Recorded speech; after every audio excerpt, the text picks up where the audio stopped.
And now back to our top story, the landing of spacecraft Curiosity on Mars.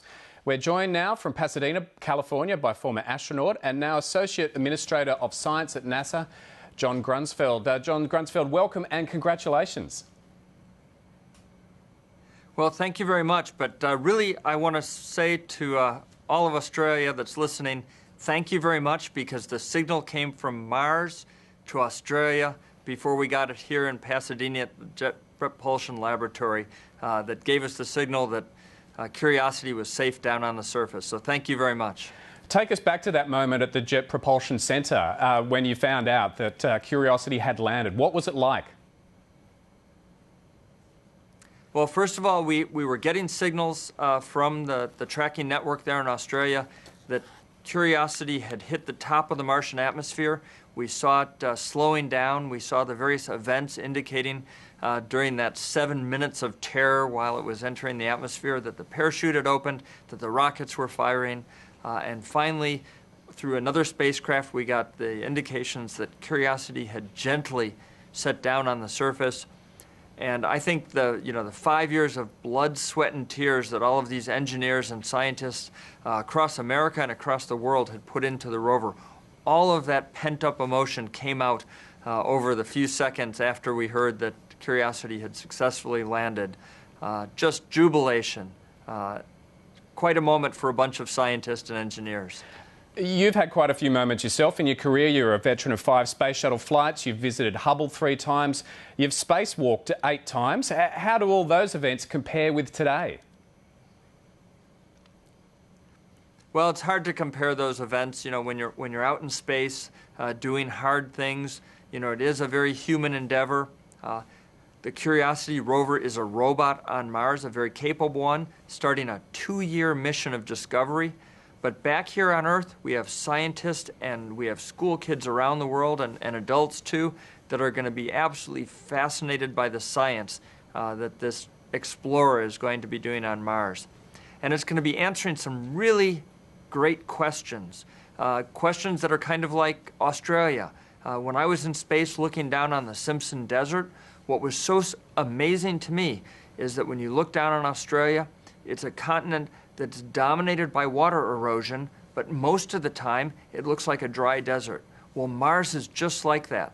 You look at Mars from orbit, and what you see is a landscape dominated by water erosion, and that's where we've put the Mars Science Laboratory Curiosity rover is in a crater where it looks like there was water, and we're going to find out what it was like billions of years ago on Mars and whether it ever could have supported life. It's going to be an amazing journey. Well, you have effectively landed a 900-kilogram chemistry lab inside that giant crater. What is in that lab and what will it be doing? So the laboratory has a bunch of different instruments, and essentially what they can do is take crushed rock and analyze what the chemical elements are in those rocks.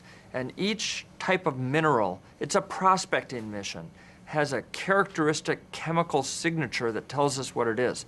And one of the instruments specifically can tell us whether there's any organic molecules on the surface of Mars. Now, some of these could be due to geological processes, natural processes, but if we're amazingly lucky and if Mars ever did have life, we might be able to find some evidence of organic chemistry on the surface of Mars, that would tell us that Mars might once have had life or might still have life today. So that's the big "are we alone in the universe" question. Now, even if we don't find that out, we'll still be able to map out the minerals that will tell us about the water that once flowed on Mars. Now, we also have some other interesting bits on the rover, one of which is a laser beam that can zap rocks up to quite a few meters away. And when we vaporize the rock, we have a camera that can look at that and tell us what kind of mineral it is. So as we drive around on the surface and rove, we'll be able to look at the rocks ahead of us and figure out where the next best spot is to do our prospecting. John, a lot of people are asking the question today, how far are we off putting a human on Mars? What are your thoughts on that one? Well, I think this Curiosity rover is a good first step, because over the next 2 years or more, we're going to be able to rove around and ask the kind of questions of, if we could send a gal or a guy to the surface of Mars, what would be the best thing for them to do? So we're planning the future of Mars exploration will be guided by Curiosity. But I think there's a chance that in the 2030s, as outlined by President Obama, we can get a crewed vehicle in the vicinity of Mars, and hopefully not too long after that, put a crew, and I'm convinced it'll be an international crew, on the surface of Mars. John, how important is the success of today's mission for the future of NASA? Because NASA has been facing some pretty hefty budget cuts in the US. Well, the success of this mission, every mission is risky. We don't count on any individual mission. We have the Hubble Space Telescope, we have the Cassini spacecraft around Saturn, we have all kinds of Earth science instruments, studying the sun. We have a crew on the space station right now, living up there. We've had crews up there for quite a while. And so there's lots of great things we do, but certainly this is a very high-profile mission. And the fact that we'll have 2 years of science or more, I think, is something that will engage the public.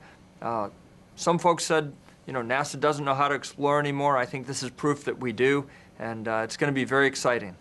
John Grunsfeld, we appreciate you talking to us today. We know it's been a big day for you. I think you've been up all night. We appreciate it very much. Well, thanks. And again, my most sincere thanks to the people of Australia and the tracking station there in Canberra. We couldn't have done it without you.